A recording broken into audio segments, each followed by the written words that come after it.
Renungan pada hari ini diambil dari kitab Keluaran. Demikian firman Tuhan yang disampaikan di dalam Keluaran 20 ayat 16. Jangan mengucapkan saksi dusta tentang sesamamu.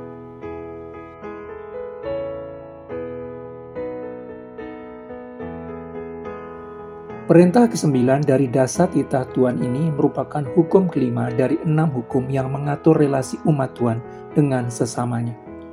Begitu pentingnya memiliki sikap yang tepat terhadap sesama, karena keadilan sikap terhadap sesama merupakan hakikat dari ibadah yang menempatkan Tuhan sebagai sesembahan. Saksi adalah orang yang melihat atau mendengar atau mengalami suatu peristiwa tertentu. Karena pengalamannya melihat atau mendengar atau mengalami suatu peristiwa, maka seseorang bisa menceritakan kepada orang lain apa yang dilihat atau didengar atau dialaminya. Bersaksi benar berarti mengungkapkan peristiwa yang dilihat atau didengar sebagaimana kenyataannya. Saksi sesama adalah orang yang melihat atau mendengar apa yang dikatakan atau dilakukan seseorang atau sekumpulan orang, sehingga bisa menceritakan kepada orang lain apa yang dilihat atau didengarnya tentang orang tersebut sebagaimana adanya. Bersaksi benar berarti mengungkapkan tentang pemikiran, perkataan, atau tindakan yang dilakukan seseorang sebagaimana adanya, tanpa opini, tanpa interpretasi. Dengan demikian, bersaksi tentang sesama berarti menyampaikan kebenaran kepada orang lain tentang seseorang. Berdusta berarti menyampaikan ketidakbenaran sedemikian rupa seolah-olah itulah kebenaran.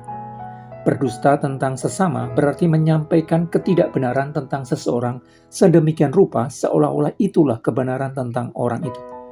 Berkata tidak benar tentang seseorang dapat berupa gosip yang dibangun ketika berkumpul bersama, pembicaraan pribadi, pembicaraan di dalam media sosial, maupun berita bohong yang disebarkan dengan sengaja.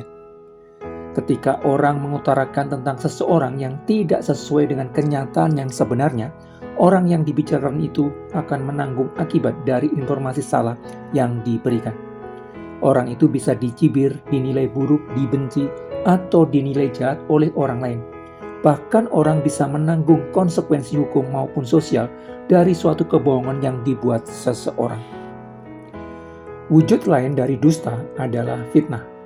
Fitnah merupakan tindakan sengaja mengatakan sesuatu yang tidak benar, memutarbalikkan kebenaran, memalsukan kebenaran tentang seseorang dengan tujuan destruktif.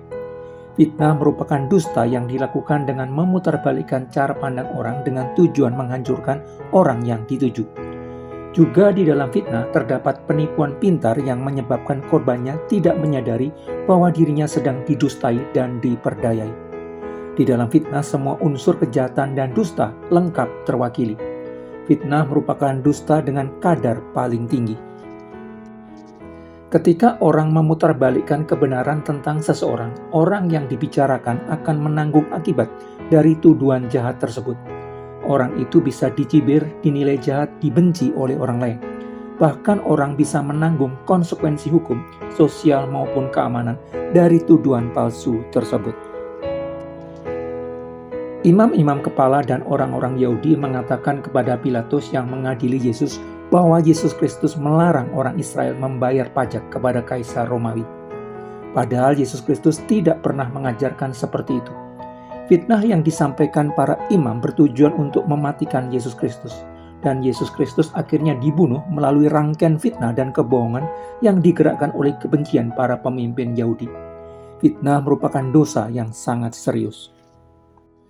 Wujud lain dari dusta adalah berdiam diri.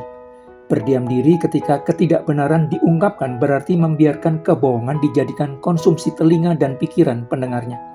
Berdiam diri ketika ketidakbenaran diungkapkan berarti membiarkan ketidakbenaran tentang seseorang dipegang sedemikian rupa seolah-olah itulah kebenaran tentang orang itu.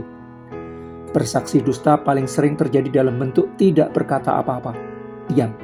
Dosa dapat dilakukan ketika orang berdiam diri ketika ketidakbenaran tentang seseorang diungkapkan. Sikap diam yang berarti menempatkan diri pada posisi netral terkadang bisa berdampak fatal kepada orang yang menjadi korban ketidakbenaran. Tindakan Pilatus dengan mencuci tangan sebagai tanda sikap netral ketika Pilatus tahu persis bahwa Yesus Kristus tidak bersalah dan pantas diberikan hukuman mati, menyebabkan kejahatan kolektif terjadi. Padahal Pilatus memiliki seluruh sarana yang diperlukan untuk mencegah terjadinya penghakiman massal mematikan tersebut, kekuasaan dan pasukan. Sikap diam Pilatus yang merupakan tindakan mencari aman, menyebabkan kematian Yesus Kristus terjadi. Setiap orang akan selalu dihadapkan kepada berbagai situasi yang mengharuskannya untuk mengambil keputusan atas persoalan yang dihadapi. Setiap orang akan selalu dihadapkan kepada situasi harus memilih untuk mengambil sikap dengan berpihak kepada sesuatu. Setiap keputusan yang dibuat akan selalu memiliki akibat langsung dan tidak langsung. Keputusan sebagai reaksi atas situasi yang dihadapi itu harus disampaikan dengan perkataan yang jelas. Titah ke-9 dari dasar titah Tuhan yang merupakan hukum kelima dari 6 hukum yang mengatur relasi umat manusia dengan sesamanya ini menunjukkan bahwa berbicara itu sesuatu yang serius. Berkata benar adalah sesuatu yang serius. Berkata dusta merupakan dosa yang serius. Tuhan memberikan lidah kepada manusia bukan untuk berbicara sembarangan. Dengan lidah yang kecil, orang dapat menyampaikan berbagai hal baik dan besar, tetapi dapat pula menciptakan kerusakan besar.